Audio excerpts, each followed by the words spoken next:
हाँ, अब मेरी आवाज आपको प्रॉपर आ रही होगी।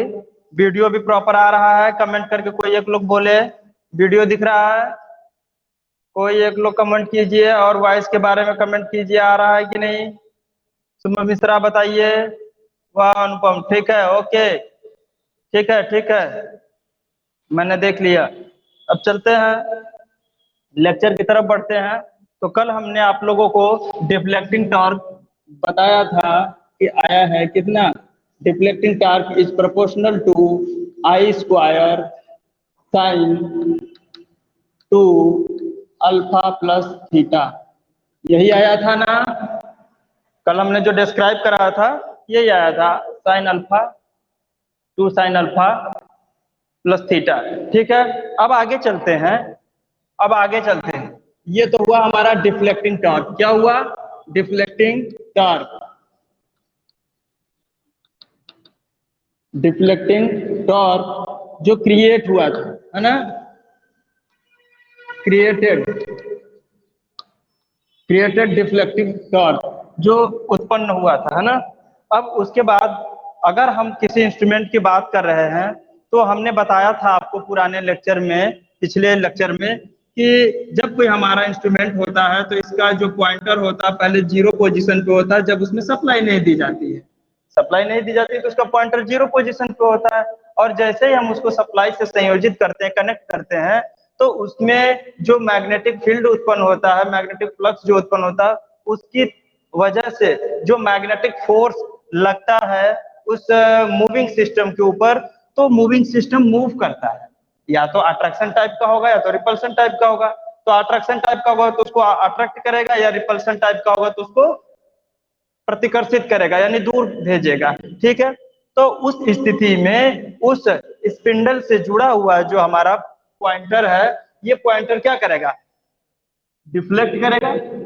डिफ्लेक्ट करेगा, मूव करेगा अपने स्थान से। तो जब इसमें जो डिफ्लेक्टिंग टॉर्क क्रिएट हो रहा था वो इधर से था, तो ये जीरो से बढ़ करके कहीं 10, 15 समथिंग जो भी अपना स्केल है, उस स्केल को पे अंकित पैमाने को, किसको? कैलिब्रेटेड कैलिब्रेटेड स्केल पर ये प्रिंटेड वैल्यू, है ना, प्रिंटेड या प्रिंटेड वैल्यू को क्या करेगा? रीड करेगा, यानी कि रीड करेगा, रीडिंग देगा, है ना। तो अब ये देगा तो जरूर, लेकिन पहले वहां पर पहुंच के रुके तो सही। तो ये रुकेगा कैसे? जैसे भी कोई चुंबकीय क्षेत्र में कोई चीज रखोगे तो या तो वो दूर फेंक देगा, और जब चुंबकीय क्षेत्र हटा लेंगे तो क्या हमारी वो वस्तु पुनः वापस प्रारंभिक अवस्था में आएगी? नहीं आएगी। तो उसको प्रारंभिक अवस्था में खींचने के लिए स्प्रिंग भी तो लगाना पड़ेगा ना। अब जैसे मान लेते हैं कि ये हमारा कोई आयरन का टुकड़ा है। ठीक है, ये हमारा मान लेते हैं आयरन का टुकड़ा है। ये इतने ही दूरी पे रखा हुआ है। ठीक है, ये इसका स्थान है, इतनी ही दूरी पे ये रखा हुआ है। ठीक है, अब अगर हमने कोई मैग्नेट लिया और इसके समीप ले गए, इसके समीप ले गए, तो ये आयरन का टुकड़ा सरक करके, फिसल करके आकर के इससे चिपक जाएगा। तो उसकी प्रारंभिक स्थिति क्या थी? प्रारंभिक स्थिति यहां से थी, लेकिन वो डिस्प्लेस्ड होकर के, फिसल करके यहां आ गया। लेकिन जब हम इस चुंबक को हटा लेंगे तो क्या ये टुकड़ा सरक करके, फिसल करके वापस पुनः अपनी अवस्था में जा पाएगा? नहीं जा पाएगा, नहीं जा पाएगा। तो उसको भेजने के लिए क्या करना पड़ेगा? इसको एक स्प्रिंग द्वारा कंट्रोल कर दो। क्या कर दो? स्प्रिंग द्वारा आप कंट्रोल कर दीजिए। तो जब आप स्प्रिंग द्वारा कंट्रोल कर देंगे तो जब इस टुकड़े को किसी चुंबकीय क्षेत्र के पास ले जाएंगे, चुंबक के पास ले जाएंगे, तो ये अट्रैक्ट तो करेगा, इसको अपने अंदर चिपका लेगा। लेकिन जैसे ही चुंबकीय प्रभाव को हम कम करेंगे या हटा लेंगे तो ये क्या करेगा? स्प्रिंग अपनी अपनी मैकेनिकल स्ट्रेंथ जो इसकी थी उसके हिसाब से क्या करेगा? इसको अपनी तरफ खींच लेगा। तो जैसे ही अपनी तरफ खींचेगा तो क्या हो जाएगा? पुनः यहां से छूट करके पुनः वापस अपनी अवस्था को प्राप्त करेगा। तो यही मैकेनिज्म कुछ इसमें है कि अब जैसे ही इसमें डिफ्लेक्टिंग टॉर्क लगा, ये तो पूरा मूव कर जाएगा जितना मूव कर सकता है, क्योंकि यहाँ पे स्टॉपर लगा होता है। ठीक है, निडल यहीं पे आकर स्टॉप हो जाएगी, वरना वो थोड़ा सा स्पेस ज्यादा बढ़ा दो तो वो राउंड राउंड घूमने लगेगा। तो उसका अरेंजमेंट ऐसे ही किया गया होता है कि ये केवल 45 डिग्री या 75 डिग्री तक ही घूम सके। ठीक है, तो इसका एंगल सेट है। अब देखिए, तो अब यहाँ से जब यहाँ तक मूव करेगा तो किसी न किसी पॉइंट पे इसको रुकना चाहिए। तो इसको रोकने के लिए इसी के समानुपाती अपोजिट डायरेक्शन से कोई फोर्स जब अप्लाई होगा तब ये पॉइंटर जाकर के किसी इच्छित पॉइंट पे रुकेगा। तो वहां पर कहा जाएगा डिफ्लेक्टिंग टॉर्क बराबर हो गया है कंट्रोलिंग टॉर्क के, तब ये स्थिर अवस्था में आ गया। तो उसके लिए कंट्रोलिंग टॉर्क प्रोवाइड कराने के लिए हम दो विधियों का प्रयोग कर रहे थे। कौन कौन सी विधियों का प्रयोग कर रहे थे? कंट्रोलिंग टॉर्क हम देने के लिए दो विधियों का प्रयोग कर रहे थे। एक स्प्रिंग कंट्रोल, एक स्प्रिंग कंट्रोल है, और दूसरा हमारे पास था ग्रेविटी कंट्रोल। Gravity control. तो स्प्रिंग कंट्रोल का सिद्धांत ये कहता है कि अब इसमें तो कोणीय विस्थापन तो होता नहीं, सॉरी, इसमें लीनियर डिस्प्लेसमेंट तो होता ही नहीं है। जो स्प्रिंग है या तो ट्विस्ट होके ऐंठ जाएगी या तो खुलेगी। तो इसमें क्या होता है, केवल स्प्रिंग में जो विस्थापन हो रहा है, ठीक है, ये ऐंठ जा रही है, ट्विस्ट जा रही है, तो इसमें इसको कहते हैं कंट्रोलिंग टॉर्क। जो उसमें क्रिएट होगा स्प्रिंग में, कंट्रोलिंग टॉर्क किसमें, आप समझने के लिए यस भी लिख सकते हैं, कंट्रोलिंग टॉर्क एस, एक सिंबल दे देंगे, इसका मतलब है कंट्रोलिंग स्प्रिंग कंट्रोलिंग टॉर्क। ठीक है, तो स्प्रिंग कंट्रोलिंग टॉर्क जो बराबर होता है वो एक कोई कांस्टेंट मान दिया, स्प्रिंग का कोई कांस्टेंट, भाई उसमें जो फोर्स है वो तो समान रहेगा, किसी भी अवस्था में जाएगा। ट्विस्ट करेंगे तो उसका फोर्स तो समान होगा, बदल तो जाएगा नहीं। तो मान लेते कुछ उसका कांस्टेंट है K2 मान लिया हमने, ठीक है, या फिर अगर इस केस की बात कर रहे हैं तो हम मान लेते हैं कि K1 मान लेते हैं, कुछ भी मान लीजिए, मानने में क्या रखा है, मानने पे तो पूरी साइंस टिकी हुई है। तो K1 थीटा, K1 थीटा ये फार्मूला हमने आपको बताया था कि स्प्रिंग कंट्रोलिंग टॉर्क बराबर होता है K1 थीटा। और ग्रेविटेशनल फोर्स में क्या होता है ग्रेविटी कंट्रोल में, तो ग्रेविटी कंट्रोल जी, ग्रेविटी कंट्रोल जो होता है इसमें हम मान लेते हैं, इसमें हमने K1 मान रखा है तो दूसरे को मान लेते हैं K2। K2 ग्रेविटी कंट्रोल में क्या होगा, साइन थीटा, क्या रखते हैं, साइन थीटा रखते हैं। ये दो चीजें आपको हमेशा याद रखनी पड़ेगी। ठीक है, तो कंट्रोलिंग जो अगर स्प्रिंग के द्वारा करेंगे तो जब स्प्रिंग की बात करेंगे तो वहां पे K1 थीटा रखेंगे, और जहां पे ग्रेविटी कंट्रोल की बात करेंगे वहां पे कंट्रोलिंग टॉर्क K2 थीटा रखेंगे। ठीक है, तो अब आइए चलते हैं आगे की तरफ।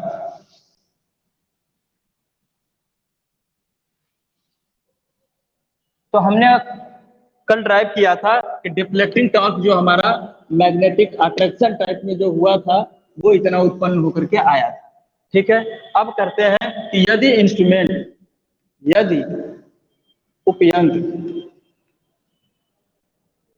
उपयंत्र स्प्रिंग कंट्रोल, कौन सा, स्प्रिंग कंट्रोल, यहाँ पे लिखिएगा पहला पॉइंट स्प्रिंग कंट्रोल यानी स्प्रिंग नियंत्रण, स्प्रिंग कंट्रोल। ठीक है, तो स्प्रिंग कंट्रोल में लिखेंगे कि यदि उपयंत्र स्प्रिंग कंट्रोल सिस्टम द्वारा नियंत्रित किया जा रहा है तो, या नियंत्रित है तो क्या होगा, तो लिखेंगे क्या, T spring control is equal to K2 theta, हमने कहा। ठीक है, K2 थीटा कहा। ठीक है, तो अब जब K2 थीटा हमने कहा और डिफ्लेक्टिंग टॉर्क हमारा क्या था, निकल के आया, यहाँ पे कोई कांस्टेंट हम रख देते हैं K1, सॉरी ये तो ऐसे ही निकल के आया है ना, यहाँ पे हटा दिया गया है। ठीक है, सॉरी, तो अब इसको हम रख लेते हैं K1। ठीक है, K1, स्प्रिंग वाले को भी K1 ही रखे थे, यहाँ पे TD is equal to K² कुछ भी लिख सकते हैं, K1 K2। ठीक है, बस आप कंफ्यूज मत होइएगा। इतना आया था, तो जब हमने इसको हटाया था कांस्टेंट को तो अल्फा लग गया। ठीक है, अल्फा लग गया। तो अब हमने रखा ये, और क्या रखेंगे, I square sine 2 alpha plus theta. ठीक है, अगर हमने कहा कि इंस्ट्रूमेंट बैलेंस कंडीशन में हो तो, ठीक है, इंस्ट्रूमेंट संतुलित अवस्था में हो, बैलेंस्ड कंडीशन में, बैलेंस कंडीशन में हो तो, में है तो क्या होगा भाई, तो बैलेंस कंडीशन के लिए ये बात कही जाती है कि डिफ्लेक्टिंग टॉर्क जो हमारा हो रहा है वो कंट्रोलिंग टॉर्क के बराबर हो जाएगा। यानी कि जब किसी भी ऑब्जेक्ट पे दो समान या दो इक्वल फोर्स अप्लाई हो रहे होंगे तो वो हमारा जो ऑब्जेक्ट होगा वो एक ही जगह पे फिक्स हो जाएगा, उसमें कोई मूवमेंट कोई हलचल नहीं आएगा। अर्थात वो पैमाने को, हमारा पॉइंटर क्या करेगा, पैमाने को पे अंकित वैल्यू को रीड करेगा, हमें संकेतित करेगा, ठीक है, निर्देशित करेगा, या आप कह सकते हैं प्रदर्शित करेगा। तो डिफ्लेक्टिंग टॉर्क यहाँ पे कितना लिखेंगे हम, डिफ्लेक्टिंग टॉर्क आया था के I square sine 2 alpha plus theta, ये हमने निकाला था कल। और उसके बाद कंट्रोलिंग टॉर्क जो स्प्रिंग के द्वारा लगाया जा रहा है तो के टू थीटा हो जाएगा। तो अब हमने यहाँ से ये देख रहे हैं कि हमने मान लिया कि के और के वन या के टू जो भी है ये क्या है, एक कांस्टेंट है, चलो हमने इसको कांस्टेंट मान दिया। तो अब बचा क्या हमारे पास, अब कांस्टेंट जब से ही मानते हैं और उसके वैल्यू को हटाते हैं कांस्टेंट को, तो क्या हो जाएगा, I square sine 2 alpha plus theta proportional to theta. यानी कि उसमें जो डिफ्लेक्शन हो रहा है, जो हमारा डिफ्लेक्शन थीटा एंगल का हो रहा है वो थीटा इज प्रोपोर्शनल टू हो जा रहा है I square sine 2 alpha plus theta के बराबर हो जाएगा। ठीक है, तो ये हमारा निकल के क्या आ गया, स्प्रिंग कंट्रोल। ठीक है, ये क्या है हमारा स्प्रिंग, स्प्रिंग कंट्रोल। जब हमारा इंस्ट्रूमेंट स्प्रिंग कंट्रोल है तो ये हमारा रिजल्टेंट देगा हमको I square sine 2 alpha plus theta, अर्थात इसका पैमाना क्या होगा, असमरूप होगा। असमरूप का मतलब होता है कि कुछ समय तक पहले कुछ समय तक ये स्केल कॉम्प्रेस टाइप में कॉम्प्रेस्ड होगा, बाद में उसमें प्रसार होने लगेगा। अर्थात पहला जो पैमाना एकदम छोटा छोटा छोटा ऐसे, फिर बाद में इस तरीके का होगा। तो प्रारंभिक अवस्था में यहाँ पे क्या होगा, कॉम्प्रेस्ड अवस्था में होगा। ठीक है, और उसके बाद पैमाना फिर यहाँ से सेपरेट होगा, थोड़ा सा दूर दूर होगा। ठीक है, तो आप इसको नोट करिएगा, उसके बाद हम आगे की तरफ चलते हैं। ठीक है, स्प्रिंग कंट्रोल ये आ गया, नोट करिए जल्दी से, फिर उसके बाद हम चलते हैं।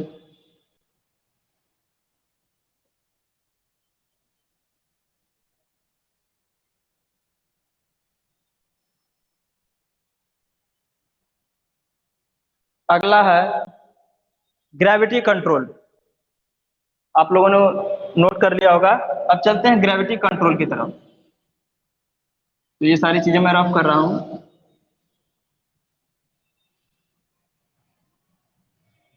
यदि स्प्रिंग हमारा, यदि इंस्ट्रूमेंट हमारा ग्रेविटी कंट्रोल, यहाँ पे लिखिएगा आप दूसरा है ग्रेविटी, ग्रेविटी दूसरा क्या है, ग्रेविटी कंट्रोल हो, तो यदि उपयंत्र, यहाँ भी ग्रेविटी कर लीजिए, ग्रेविटी, ग्रेविटी कंट्रोल सिस्टम द्वारा नियंत्रित है तो क्या होगा, यहाँ पे ग्रेविटी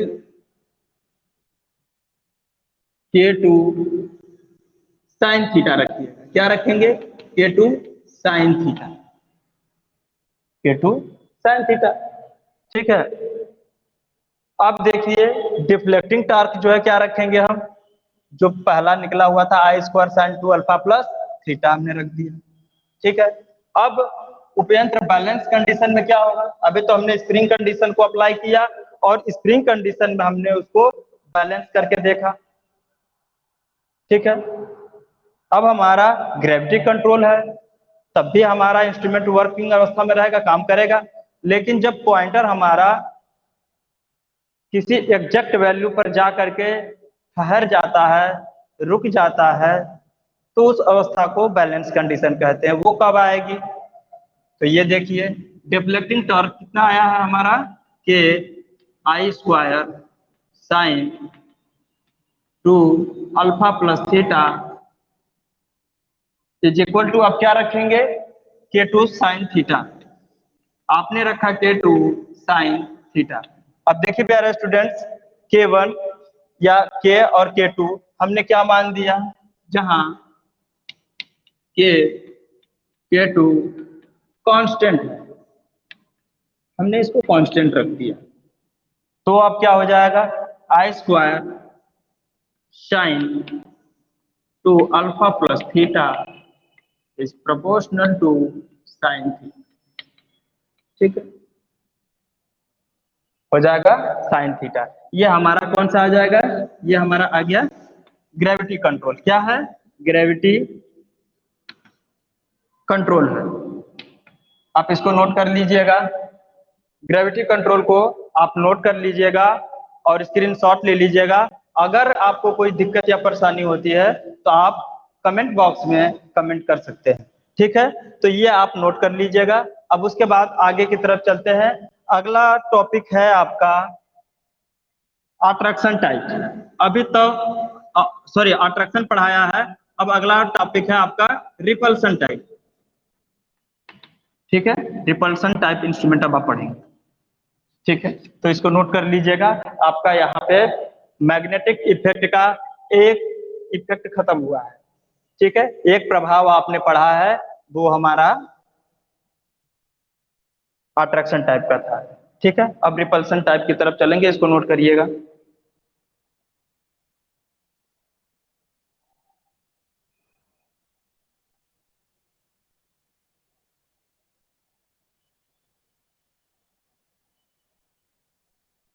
ठीक है, इनका उपयोग कहाँ होता है, अनुप्रयोग लिखिएगा।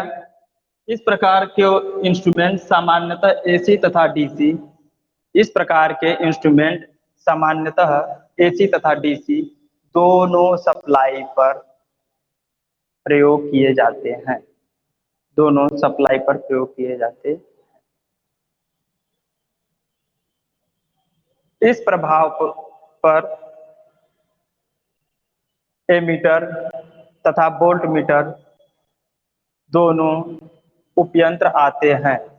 इस प्रभाव पर एमीटर तथा वोल्ट मीटर दोनों उपयंत्र उपयोग में लाए जाते हैं। ठीक है, ये बात आपने नोट कर ली। अब आगे की तरफ चलते हैं। एमीटर से क्या नापते हैं, धारा। वोल्ट मीटर से क्या नापते हैं, वोल्टेज। ठीक है, अब आगे की तरफ चलते हैं रिपल्सन टाइप पे। तो रिपल्सन टाइप का मतलब क्या होता है स्टूडेंट्स, रिपल्सन टाइप का मतलब ये होता है कि जब किसी चुंबक में, जब दो चुंबक समान पोलरिटी के हों तो वो आपस में प्रतिकर्षण बल यानी रिपल्सन फोर्स क्रिएट करते हैं। ठीक है, जैसे आप कोई एक चुंबक लीजिएगा, दो चुंबक आपस में एक पास ले जाते हैं तो आपस में चिपक जाता है, तो अट्रैक्शन फोर्स काम करता है, इसीलिए वो चिपक जाता है। अगर उन्हीं के पोलैरिटी को थोड़ा सा बदल दिया जाएगा तो वो दोनों चुंबक आपस में चिपकने की बजाय एक दूसरे के प्रति रिपल्सिव फोर्स क्रिएट करेंगे। ठीक है, यानी कि एक दूसरे चुंबक को दूसरा चुंबक दूर ढकेलने का प्रयास करता है। ठीक है, अब आगे चलते हैं, लिखिएगा रिपल्सन टाइप इंस्ट्रूमेंट। ठीक है, तो आप रिपल्सन टाइप इंस्ट्रूमेंट में लिखिएगा जो होता क्या है।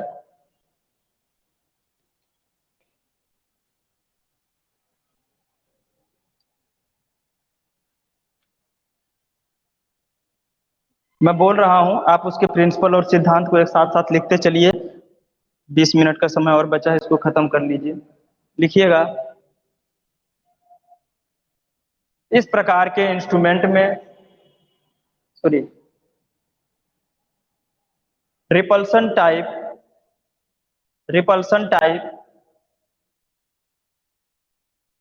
मूविंग आयरन इंस्ट्रूमेंट में मूविंग आयरन इंस्ट्रूमेंट में आयरन के दो टुकड़ों का प्रयोग होता है। आयरन के दो टुकड़ों का प्रयोग होता है जो एक चुंबक के पास रखे होते हैं। जो एक चुंबक के पास रखे होते हैं। लोहे के दोनों टुकड़ों में लोहे के दोनों टुकड़ों में एक समान ध्रुवता उत्पन्न होती है। लोहे के दोनों टुकड़ों में एक समान ध्रुवता उत्पन्न होती है, यानी पोलैरिटी, जिससे इनके बीच एक प्रतिकर्षण बल की उत्पत्ति होती है या अनुभूति महसूस होता है, अनुभूति होती है। ठीक है। यदि यदि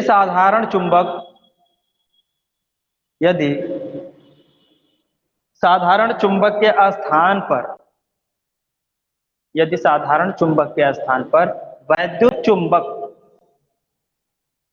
का प्रयोग किया जाए वैद्युत चुंबक का प्रयोग किया जाए तो उसके चुंबकीय क्षेत्र को इनपुट धारा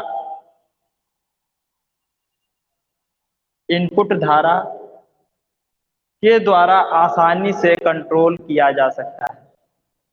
इनपुट धारा के द्वारा आसानी से नियंत्रित किया जा सकता है। यानी कि इसके नीचे लिखिएगा रिपल्सिव फोर्स, यानी कि प्रतिकर्षण जिसको कहते हैं, रिपल्सिव यानी रिपल्सन जो है हमारा, जो किसी ऑब्जेक्ट को दूर फेंकता है या ढकेलता है तो प्रोपोर्शनल होता है किसके? धारा के। हम जितनी उसमें धारा देंगे उसी के अनुसार वो उसको उतनी ही तीव्रता से धक्का देगा, दूर ढकेलेगा या दूर करने का प्रयास करेगा। ठीक है। यानी कि प्रतिकर्षण इज प्रोपोर्शनल टू धारा। कौन सी धारा? प्रवाहित धारा। ठीक है। उस इंस्ट्रूमेंट में जो धारा फ्लो होगी। अब अगला लिखिएगा, या फिर कह सकते हैं इनपुट करंट। इनपुट करंट है ना, जो हम उसको सप्लाई देंगे। ठीक है। अब आगे लिखिएगा कंस्ट्रक्शन। दूसरा कंस्ट्रक्शन लिखिएगा कि कंस्ट्रक्शन में क्या आ रहा है। इन यंत्रों में एक कुंडली होती है। इन यंत्रों में एक कुंडली होती है जिनमें लोहे के टुकड़ों का प्रयोग होता है। लोहे की कुंडली होती है, सॉरी, लोहे के टुकड़ों का प्रयोग होता है जी। और लोहे का एक टुकड़ा स्थिर अवस्था में, लोहे का एक टुकड़ा स्थिर अवस्था में तथा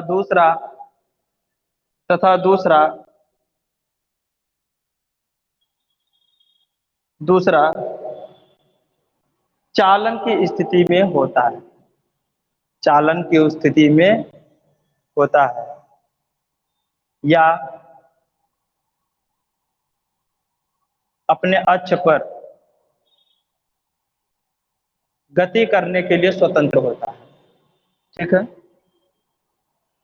जिसके द्वारा संकेतक जुड़ा होता है। जिसके द्वारा संकेतक जुड़ा होता है। नियंत्रण के लिए, अब आगे लिखिएगा इसमें, संकेतक के नियंत्रण के लिए स्प्रिंग कंट्रोल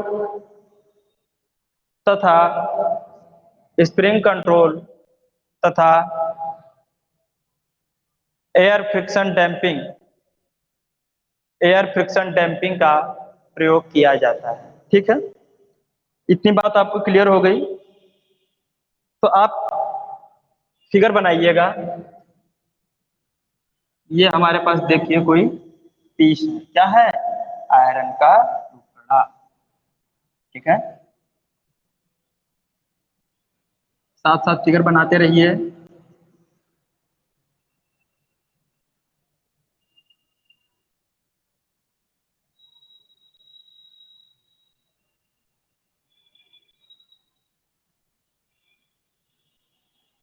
ये सी आकार का आपने एक टुकड़ा लिया।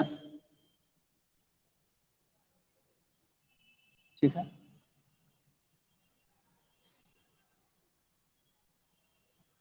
इसको बना लीजिए।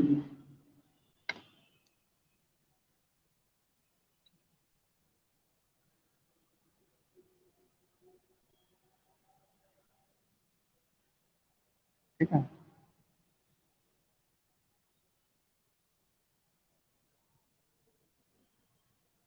ये हमारे पास सी आकार का एक टुकड़ा हो गया। अब इस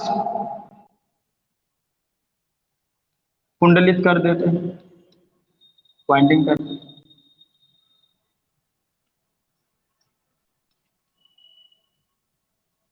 ठीक है, अब उसके बाद इसमें होता क्या है, इतना बना लिया। अब इतना बनाने के बाद इसमें फिक्स्ड पॉइंट और मूविंग पॉइंट दोनों को बनाइएगा। यहाँ पे क्या है,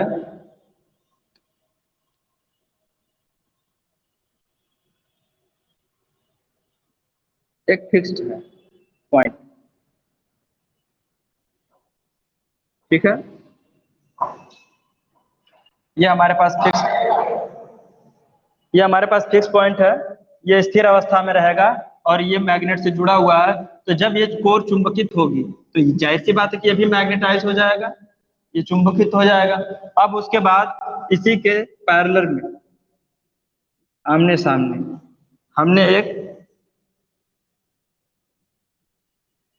मूविंग सिस्टम को स्थापित कर दिया। ठीक है, ये हमारा जो मूविंग सिस्टम है,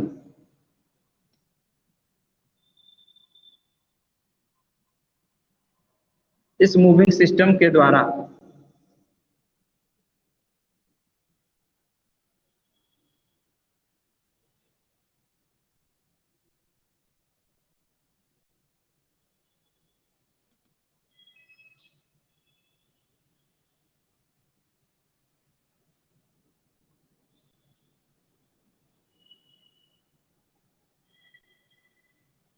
ऐसे बना लीजिएगा।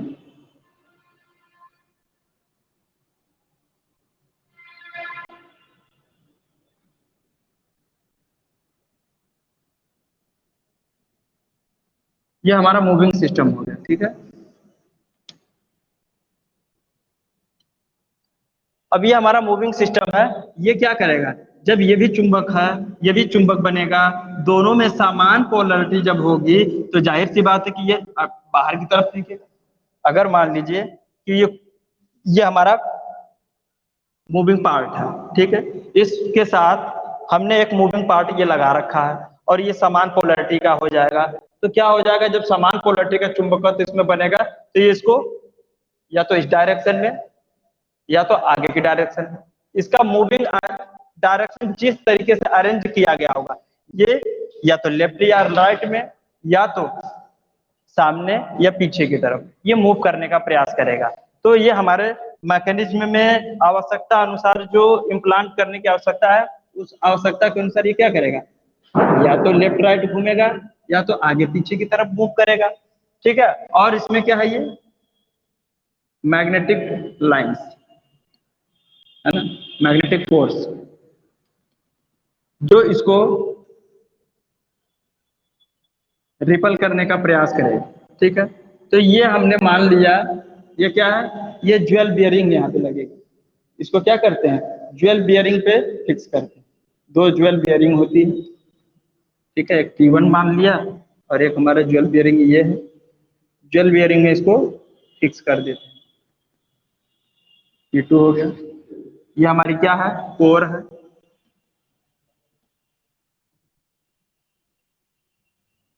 और ये क्या है, फिक्स्ड आयरन कोर है, और ये क्या है, मूविंग आयरन कोर है या रॉड कह सकते हैं। ठीक है, तो हमारे पास हो गया एक फिक्स्ड आयरन कोर है और एक मूविंग आयरन कोर है। ठीक है, और ये हमारा क्या है, मैग्नेटिक फ्लक्स। क्या है, मैग्नेटिक फ्लक्स यानी चुंबकीय क्षेत्र जिसको बोलते हैं। तो इसी चुंबकीय क्षेत्र के द्वारा जो मूव करने वाला मूविंग सिस्टम है, वो मूविंग सिस्टम उसको क्या करेगा, अपने एक्सिस पे मूव कराने का प्रयास करेगा। ठीक है, इस बिंदु को बोलते हैं पाइवोट। पाइवोट बोलते हैं। पाइवोट का मतलब होता है किलिप। किलिप कहने का मतलब पॉइंटेड किया हुआ या एक एक्सिस पे फिक्स किया हुआ। ठीक है, ताकि वो उसी पर रोटेट करे। भाई अगर पंखा है, अगर हमको घुमाना है तो चलेगा कैसे, जब तक किसी चीज पे हम उसको फिक्स करके लटकाएंगे नहीं तो जमीन पे सीलिंग फैन थोड़े घूमेगा, है ना, वो चरखी की तरह नाचने लगेगा। अब आगे की तरफ चलते हैं। ये कंस्ट्रक्शन बना लिया आप लोगों ने। बनाने के बाद अब नीचे लिखिएगा, एक कॉन्सेप्ट है जिस अवधारणा पे ये काम कर रहा है, कॉन्सेप्ट लिखिएगा। कॉन्सेप्ट क्या है इसका, फिगर बनाने के बाद कंस्ट्रक्शन में कुछ लिखवाया था कि नहीं।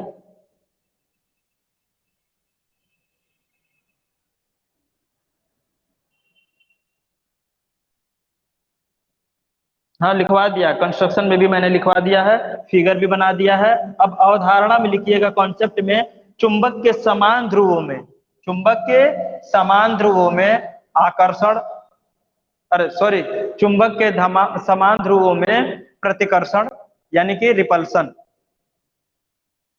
चुंबक के समान ध्रुवों में प्रतिकर्षण बल तथा असमान ध्रुवों में असमान ध्रुवों में अट्रैक्शन बल कार्य करता है। ठीक है, इंग्लिश वाले बच्चे समान पोलैरिटी को लिख सकते हैं लाइक पोलैरिटी, और जो दो पोल ऐसे हैं जो अट्रैक्शन फोर्स क्रिएट कर रहे थे तो उसमें अनलाइक पोलैरिटी कह सकते हैं। ठीक है, या लाइक फेस या अनलाइक फेस भी कह सकते हैं। ठीक है, अब आगे लिखिएगा वर्किंग प्रिंसिपल। वर्किंग प्रिंसिपल,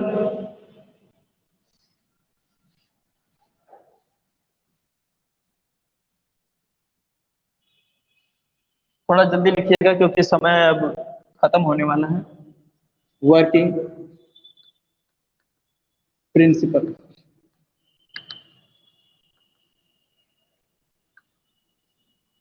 लिखिएगा जल्दी जल्दी, मैं बोलता हूँ। ओके, जब उपयंत्र को जब उपयंत्र को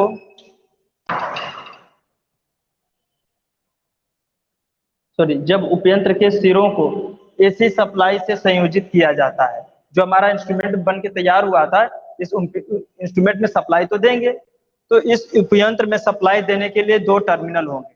ठीक है, एक पॉजिटिव होगा, नेगेटिव होगा, या फेस या न्यूट्रल देने के लिए। ठीक है, तो दो सिरे, इस उपयंत्र के दो सिरों को एसी तथा डीसी सप्लाई से संयोजित किया जाता है। दो सिरों को एसी तथा डीसी सप्लाई से संयोजित किया जाता है। तो तो हॉरिजन ऊर्ध्वाधर ऊर्ध्वाधर स्थिति में, ऊर्ध्वाधर का मतलब होता है वर्टिकल, ऊर्ध्वाधर का मतलब होता है वर्टिकल, और हॉरिजेंटल का मतलब होता है क्षैतिज। तो वर्टिकल स्थिति में फिक्स्ड क्वाइल्स फिक्स्ड क्वाइल में वैद्युत धारा प्रवाहित होती है। जो स्थिर कुंडलियां होती हैं उसमें क्या होता है, वैद्युत धारा प्रवाहित होती है, और कुंडली चुंबकित कुंडली चुंबक की तरह कार्य करने लगती है। कुंडली चुंबक की तरह कार्य करने लगती है, जिसके परिणाम स्वरूप जिसके परिणाम स्वरूप फिक्स्ड कॉइल, फिक्स्ड कॉइल के अंदर स्थित, फिक्स्ड कॉइल के अंदर स्थित तथा मूविंग कॉइल, तथा moving coil, moving moving sorry, move coil की बात नहीं करेंगे आज, मूविंग आयरन कहेंगे, क्योंकि इसमें आयरन का टुकड़ा लगा हुआ है ना। कॉइल तो एक ही है जो फिक्स अवस्था में लगी हुई थी। ये हमारा जो बना हुआ था इसमें, इसको हमने कॉइलिंग कर दिया, मतलब वाइंडिंग कर दिया है, और इसको हमने एसी सप्लाई से चाहे डीसी सप्लाई से इसको हम जोड़ देंगे, ठीक है। लेकिन दूसरा जो है, इसमें मूविंग कॉइल नहीं है, ये केवल रॉड है, आयरन की है। तो इसको लिखिएगा दूसरा, क्या लिखना था उसमें, परिणाम स्वरूप स्थिर कुंडली अंदर स्थिर तथा, अंदर स्थिर, स्थिर का मतलब अस्थाई, स्थिर तथा चल लौह, चल लौह, मूविंग आयरन, मूविंग आयरन की छड़, मूविंग आयरन की छड़ दोनों के बीच में, कॉमा लगा के लिखिएगा, दोनों के बीच में।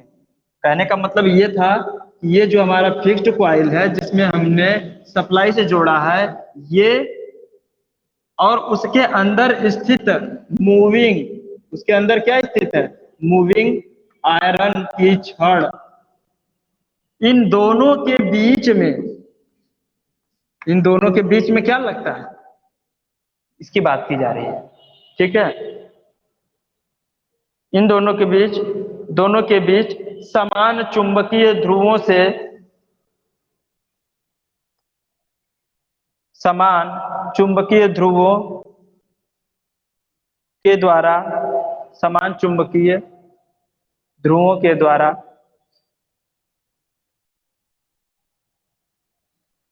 प्रयुक्त किया गया मैग्नेटिक फोर्स, अप्लाई किया गया चुंबकीय बल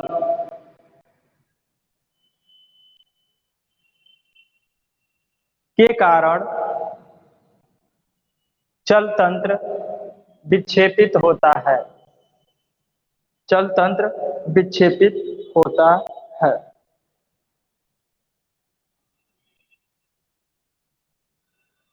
ठीक है। इस चल तंत्र के, इस चल तंत्र के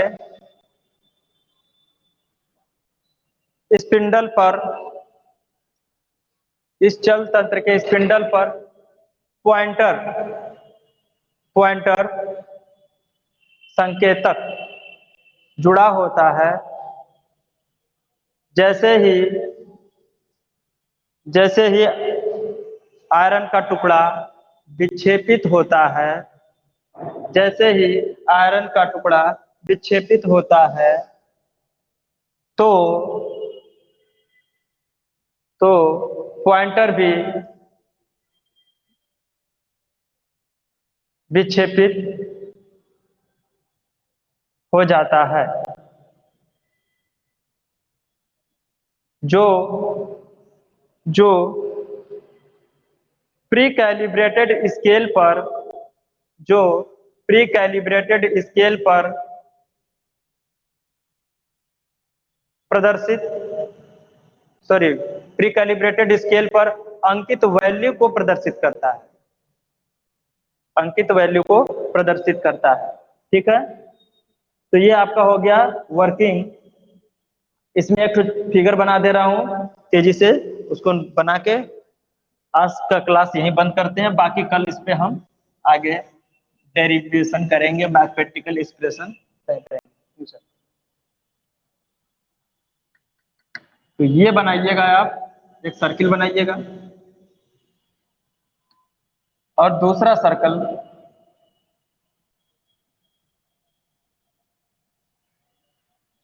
ये हो गया और हमारा ये सेंटर है, इस सेंटर से हमारा एक पॉइंटर निकलेगा।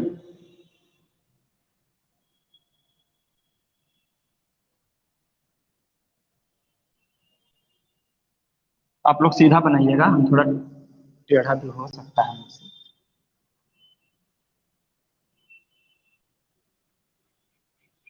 यहाँ पे हमारा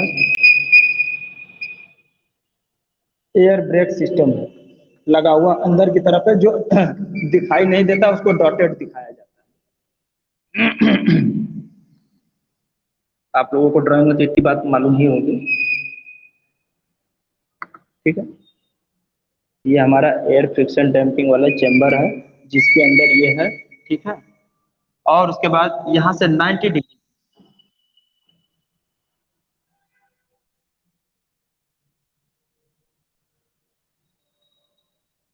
एक gravitational force, sorry, balancing weight लगा हुआ है। ये क्या है, इसको बोलेंगे बैलेंसिंग वेट।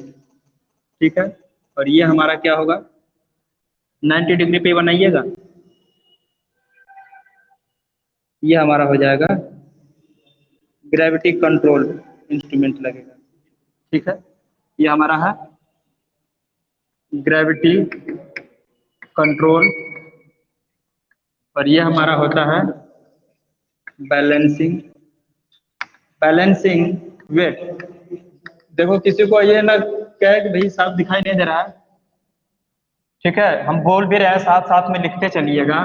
इसको कहते हैं पॉइंटर। ठीक है, और इसे बोलते हैं एयर फ्रिक्शन डैम्पिंग। ठीक है, एयर फ्रिक्शन डैम्पिंग होता है। ठीक है, और यहाँ पे हमारा होता है स्केल।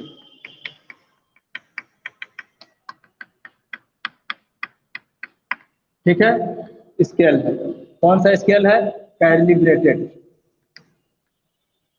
ठीक, बस इतनी सी बात नोट करिएगा, और कुछ छूट तो नहीं रहा है इसमें।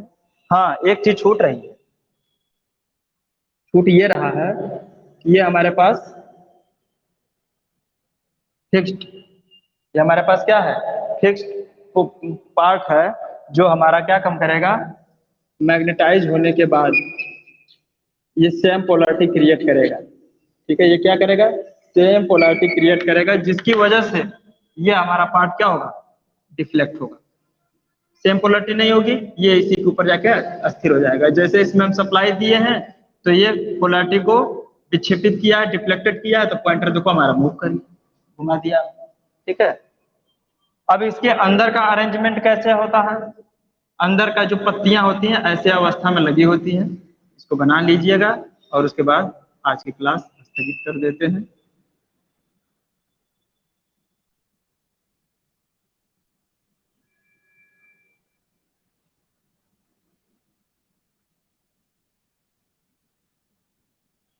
ये हमारा मूविंग पार्ट है।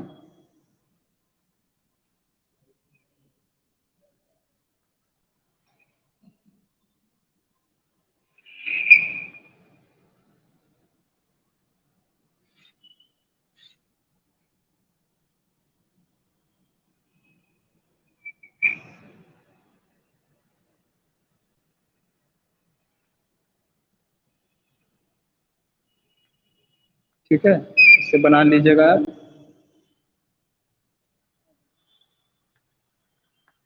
ठीक है, तो ये हमारा क्या होता है, फिक्स्ड पार्ट। फिक्स्ड पार्ट ये होता है, मूविंग पार्ट ये होता है, घूम सकने वाला भाग, और ये हमारा क्या होता है, ड्यूल बियरिंग पे स्थित होता है।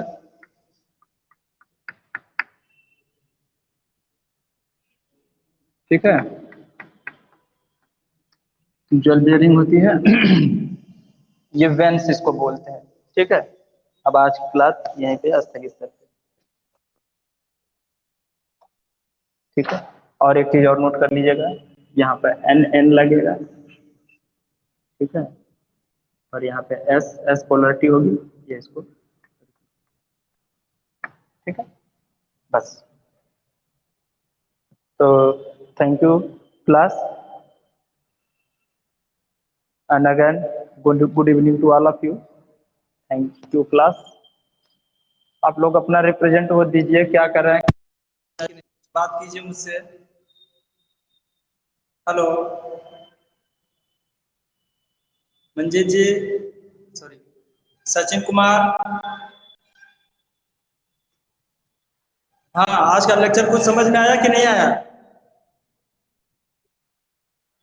समझ सही से बताना, झूठ मुठिया नहीं।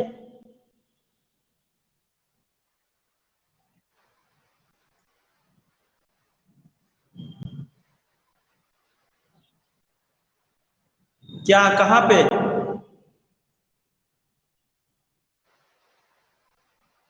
अच्छा, तो जिस टॉर्क में आपको प्रॉब्लम आ रही होगी, आप ऐसा करिएगा कि उसको आप नोट करिएगा कि कहाँ पे प्रॉब्लम आ रही है, और वहां पे गोला मार दीजिएगा और इस नंबर पे व्हाट्सएप कर दीजिएगा, जरा मैं देखूं आपको क्या समझ में।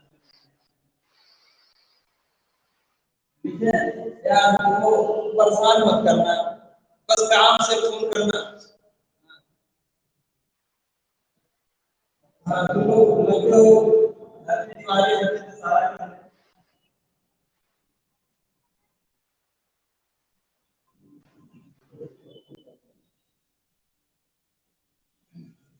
मंजिल सर का नंबर मालूम है? मंजिल सर का नंबर मालूम है ना? हाँ, उनको दे देना, मैं उनसे ले लूंगा। ठीक है, जो भी कोई एडमिशन होगी मंजिल सर को मैसेज कर देना, मैं दे दूंगा। मैं हर बच्चे का कमेंट करूंगा, चाहे कमेंट बॉक्स में कमेंट कर देना।